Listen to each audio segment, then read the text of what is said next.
ధన్యవాదాలు సార్.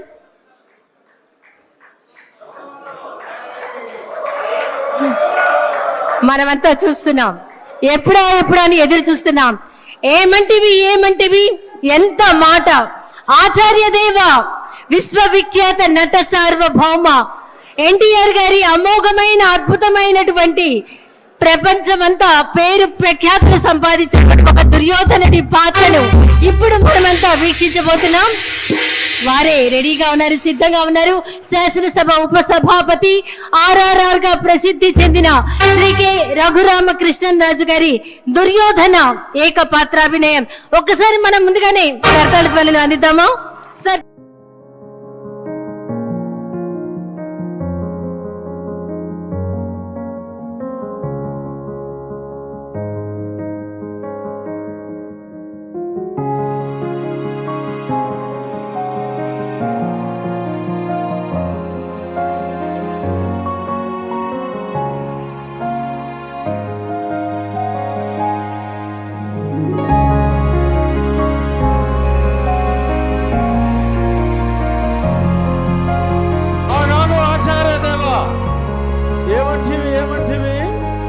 జాతి నెపమన సోత శుద్ధికిందు నిలువ అర్హత లేదందువా.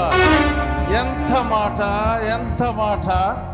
ఇది క్షాత్ర పరీక్షయే గాని క్షత్రియ పరీక్ష కాదే. కాకూడదు, ఇది కుల పరీక్షయే అందువా. నీ తండ్రి భరద్వాజుని సంభవం పెట్టింది. అతి దుముక్షాకరమైన నీ సంభవం పెట్టింది. పుట్టిదివి కదయ్యా, నీదే కులము. అంతేగాక ఈ కులగురువైన వశిష్ఠుడు దేవకీ వేషయగు వరసి పుత్రుడు కాడా? ఆయనదే కులము. ఆయన పంచమజాతి కన్యయగు అరుంధతి యందు శక్తిని, ఆ శక్తి చండాగల యందు పరాశరుని, ఆ పరాశరుని పల్లె పడుతైన మత్స్యగంధి యందు మా తాత వ్యాసుని, ఆ వ్యాసుడు విధవరాండ్లైన మా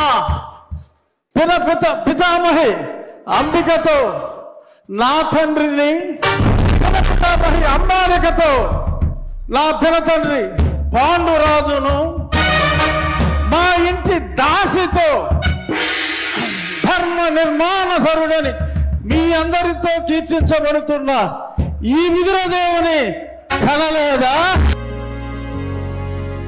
నాతో చెప్పిందేమయ్యా?